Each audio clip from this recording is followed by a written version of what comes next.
दुनिया बड़ी खराब है। हाँ, हर मोबाइल में मोदी। ये संचार साथी के चक्कर में मत पड़िएगा, ये साथी नहीं है, ये सरकार का एक हाथी आपके मोबाइल में आके बैठ गया। हाथी एक नारा ऐसा है जिस पे ये वाकई अमल कर रहे हैं, घर घर मोदी।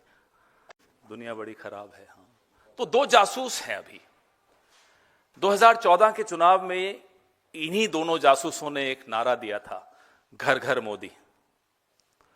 एक नारा ऐसा है जिस पे ये वाकई अमल कर रहे हैं, घर घर मोदी। हर मोबाइल में मोदी। संचार साथी। ये संचार साथी के चक्कर में मत पड़िएगा, ये साथी नहीं है, ये सरकार का एक हाथी आपके मोबाइल में आके बैठ गया। हाथी मेरे साथी भी पिक्चर थी एक। और इन दोनों की पुरानी आदत है, ये बीमारी इनकी पुरानी है, जासूसी करने की। गुजरात में मशहूर है। मैं इससे ज्यादा इसलिए नहीं बोलूंगा, कपिल मिश्रा बहुत कुछ बोल चुके हैं। दिल्ली की विधानसभा में पूरा वीडियो चलाया था, कपिल मिश्रा ने इनकी जासूसी का कांड खोला था। अब वो कपिल मिश्रा इन्हीं के नेता हैं, लेकिन खुलासा उन्होंने जरूर किया था, उसका धन्यवाद हम उनको देंगे। तो ये जासूसी जो ये गुजरात में करते थे, अब ये चाहते हैं मेरे और आपके घर में ये जासूसी करें। ये चाहते हैं हमारे बच्चे, परिवार, अब बच्चे होते हैं, सेल्फीज लेते हैं, फोटोएं खींचते हैं, एक दूसरे को भेजते हैं, ये सब चीजें copy to Narendra Modi, CC to Narendra Modi, CC to Amit Shah. क्यों भाई? ये हर बेडरूम में घुसने की बीमारी क्यों है आपको? क्यों घुसना चाहते हैं आप हमारे मोबाइल्स में? कल एक महाराज आए, अपने आप को महाराज कहते हैं, ज्योतिरादित्य सिंधिया, कहते नहीं नहीं ये कंपलसरी नहीं है, इसको आप डिलीट कर सकते हो। महाराज, ये राजे रजवाड़ों का राज नहीं है। अब लिखित में जो आया वो बताइए। मौखिक रूप से आपने आदेश जारी कर दिया, उससे थोड़ा ही चलेगा। ये कोई रियासत थोड़े है आपकी। लिखित में आप कहते हैं कि हर भारतीय स्मार्टफोन पर, एंड्रॉइड पर, आईओएस पर ये एक संचार साथी नाम की ऐप प्री लोडेड होगी। उसको ना छिपाया जा सकता है, ना मिटाया जा सकता है, ना डिलीट किया जा सकता है, ना छेड़ा नहीं जा सकता। ये लिखित में है। मौखिक रूप से महाराजा आते हैं और कहते नहीं नहीं नहीं ऐसा नहीं है।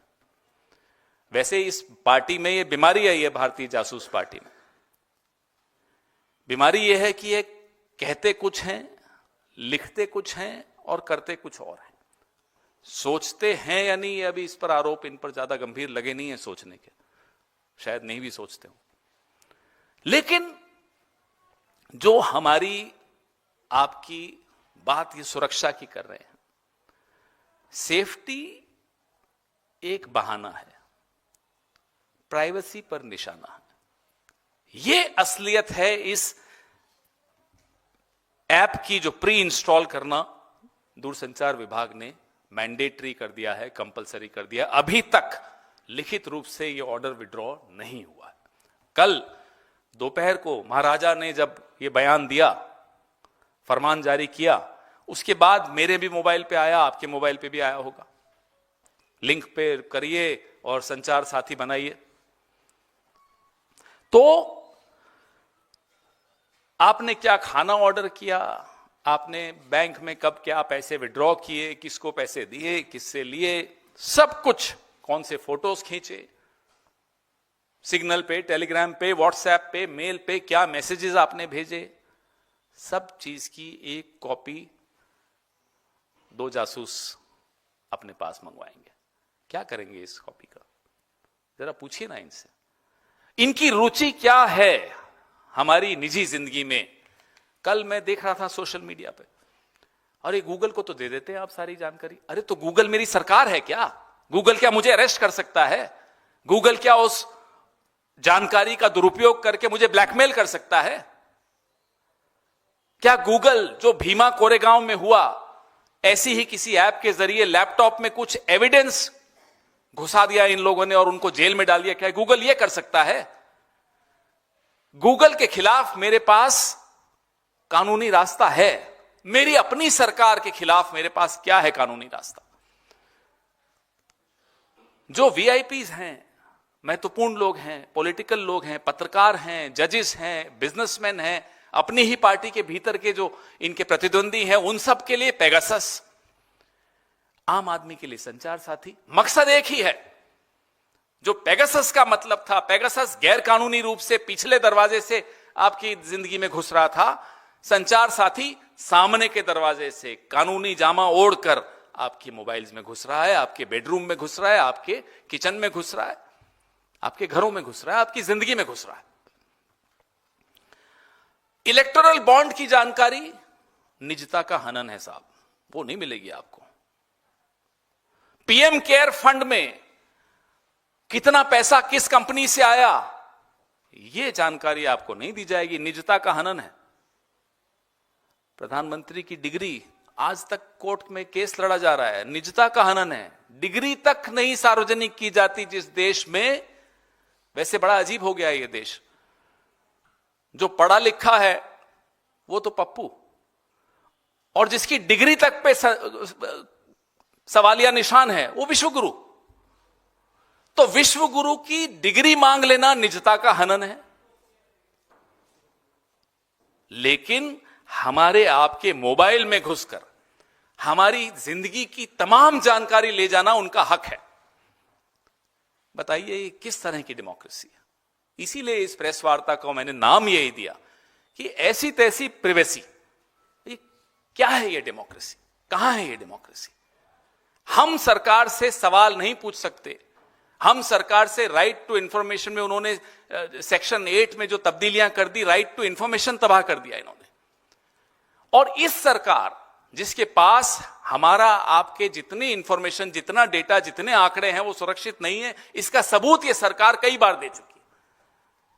करोड़ों लोगों का आधार डेटा लीक हुआ, करोड़ों लोगों का नमो ऐप का डेटा लीक हुआ, ये सब सबूतों के साथ बोल रहे हैं। करोड़ों लोगों का डेटा बेचा गया और 100 करोड़ इस सरकार ने कमाए। उस सरकार को चाहिए, वो चाहती है कि हमारे आपके मोबाइल में घुस जाए और जानकारी इकट्ठी करे और फिर इस जानकारी का दुरुपयोग करे, इस जानकारी को बेचे। अरे जो सरकार इजराइल के साथ मिलकर अपने ही देश के, अपनी ही पार्टी के प्रतिद्वंदियों के मोबाइल में पेगासस डाल सकती है, उस सरकार को क्या आप संचार साथी मानेंगे? क्या उसको साथी मान सकते हैं ऐसी सरकार को? Can you treat a government like this as your friend?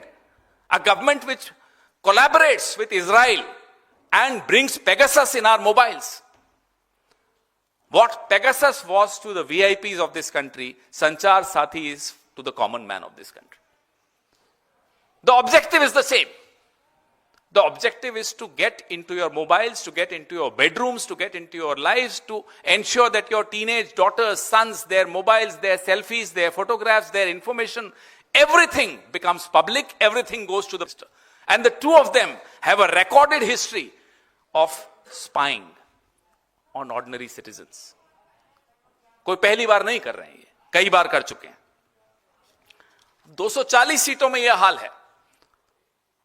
सोचिए 400 होती तो क्या करते हैं? समझिए, आप इनके मकसद समझिए। और इनका जो रिकॉर्ड है, मैं 2-3 चीजें तो बता ही चुका हूं आपको, लेकिन मैं सिलसिलेवार आपको इनका रिकॉर्ड बताना चाहता हूं। 2017 में सुप्रीम कोर्ट में निजता को मौलिक अधिकार मानने के विरोध में भाजपा की सरकार खड़ी हुई थी, याद कीजिए। इन्हें लगता है हम सब भूल जाएंगे। 2018 में 10 एजेंसियों को बिना न्यायिक निगरानी के कंप्यूटर से जानकारी इंटरसेप्ट करने का अधिकार दे दिया। 10 agencies without any judicial oversight. DNA profiling bill यही सरकार प्रमोट कर रही थी, पुश कर रही थी। सोशल मीडिया हब का जो प्रस्ताव था, डिजिटल बातचीत पर निगरानी, यही सरकार पुश कर रही थी। आधार डेटा लीक का मैं आपको बता चुका हूं। और 2019 तो ऐतिहासिक साल था जब पेगासस लाया गया, जिसमें न्यायाधीश, विपक्ष के नेता, हमारे राहुल गांधी, हमारे कई नेता, केंद्रीय मंत्रियों तक की, अपनी ही पार्टी के केंद्रीय मंत्रियों की जासूसी की गई थी। 2020 में नमो ऐप का हुआ, जिसमें विसल ब्लोअर्स और पत्रकारों के निजी डेटा को लीक करने की और दुरुपयोग करने की आरोप लगे। आप कोई बचे हुए नहीं है, आप ये मत सोच लीजिएगा आप बच गए। आज हिरेन जोशी, कल हिरेन जोशी था, आज कोई और आ जाएगा, सुना है कोई और आ रहा है। तो ये सब जो इनके हथकंडे हैं, आरटीआई का मैं आपको बता चुका हूं। अभी इसी साल 2025 में आयकर अधिनियम में परिवर्तन किया, जिसमें email, cloud account, messaging app, social media, online banking, यहां तक कि जो आईओटी के उपकरण हैं उनकी भी छानबीन करने का अधिकार इनकम टैक्स डिपार्टमेंट को दे दिया गया। तो ये हमारी आपकी डिजिटल जो जीवन है उसको इन्होंने एक स्थायी निगरानी क्षेत्र बना दिया। यहां सिर्फ हमारी निगरानी करने का इनका एक षड्यंत्र चल रहा है।